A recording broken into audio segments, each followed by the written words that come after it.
आपके चरणों में कोटि-कोटि प्रणाम।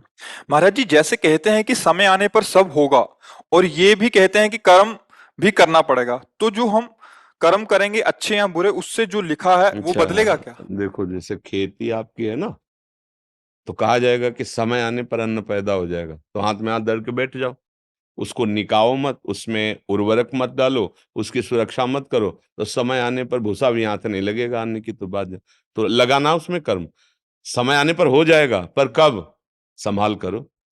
अच्छा, जो पीछे हमने कर्म किए हैं, कुछ अच्छे कर्म हुए, कुछ बुरे कर्म हुए, अब उनका फल आ रहा है, तो अब हमको ऐसे कर्म का ज्ञान हो जो अच्छे बुरे दोनों को मिटा दे। ऐसा कर्म केवल भगवान का भजन ही है, जिसे कर्म योग कहते हैं। सबसे बड़ा योग क्या है? तेषाम सतत युक्तानाम भजताम प्रीति पूर्वकम ददामि बुद्धि योगम तम येन माम उपयांति ते।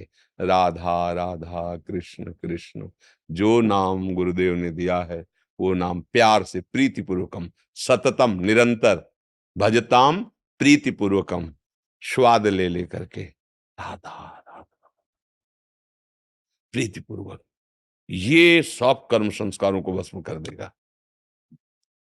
या आत्मबोध, दो ही में सामर्थ्य है, आत्मबोध या भगवान की शरण में होकर निरंतर भजन, सब काम हो गया।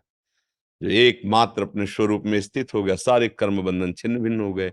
या एकमात्र आत्मस्वरूप भगवान का आश्रय लेकर निरंतर संसार के चिंतन को छोड़कर भगवत चिंतन परायण, सब काम करते हुए भी, सब कार्य करते हुए दिव्यता आ जाएगी। दिव्यता मतलब जो भी महापुरुषों के चरित्र पढ़े जाते हैं, वो इसीलिए पढ़े जाते हैं कि हम ऐसी स्थिति में भी भगवान का भजन कर सकते हैं। भक्तमाल भक्तों के चरित्रों को पढ़ने से बड़ा उत्साह होता है कि वो गृहस्थ हैं, बहुत कोई वैसा कार्य नहीं कर रहे कि, पर उनका भजन चल रहा है। चमड़ा धोना, धो के सुखाना, काट के उसकी पादुका बनाना, समझ रहे? और जिससे चमड़ा धो रहे हैं वो कठौता बहुत बड़ा है, और निरंतर राम राम राम राम राम अंदर चल रहा है, सब सारे कार्य हो रहे हैं। वो कठौते के जल का प्रताप बड़े बड़े योगियों को आश्चर्यचकित कर दिया। बड़े बड़े, एक बार गुरु गोरखनाथ जी श्री रविदास जी के दर्शन करने गए, क्योंकि महिमा भक्तों की प्रकाशित होती है। तो जब नजदीक गए तो ऐसे चुल्लू में लिया और खा लो, तो खप्पर था, खप्पर ऐसे लंबा दिया। मन में आया कि है तो चमड़े का धोवन ही ना। गुरु गोरखनाथ जी बड़े सिद्ध महापुरुष हैं। कबीरदास जी के पास गए तो संकल्प से प्रकट हुई कमाली नाम की कन्या थी। तो गोरखनाथ जी की दृष्टि को देख के कहा कि हमें प्रसाद देंगे ये? हाँ ले लो। तो रख ली गई। गोरखनाथ जी अपना पात मार्जन थे।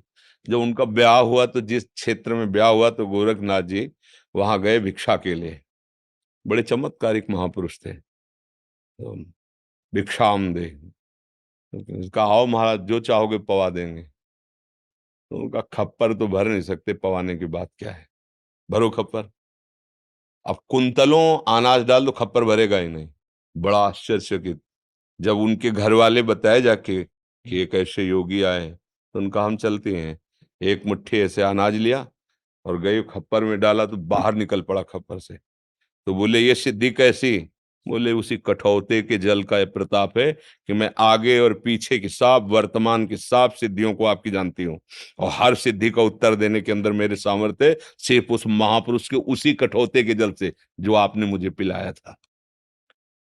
व्यवहार में और परमार्थ में कैसी ऊंचाई स्थिति है, क्या है? भगवान का मधुर मधुर नाम जप कर रहे हैं, अपनी सेवा कर रहे हैं। गृहस्थ में हो, हल जोतना, व्यापार करना, नौकरी करना, बहुत से ऐसे कार्य हैं। तो क्या राम राम कृष्ण कृष्ण हरि हरि राधा राधा बोलते हुए नहीं हो सकता? अभ्यास करो। जब युद्ध हो सकता है तो भजन भी हो सकता है। भगवान ने तो युद्ध के लिए कहा मामुनुष्य मर युद्ध से, सब मंगल।